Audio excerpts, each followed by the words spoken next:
Introducing the calendar view in Citrex. Teachers and students can now easily view their tasks in the calendar view. After logging in, click Calendar View.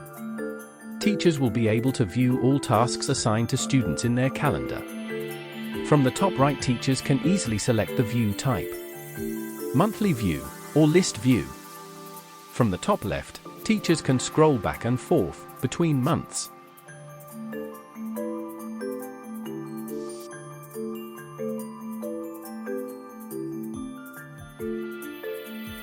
Students will be able to view all tasks assigned to them through their calendars.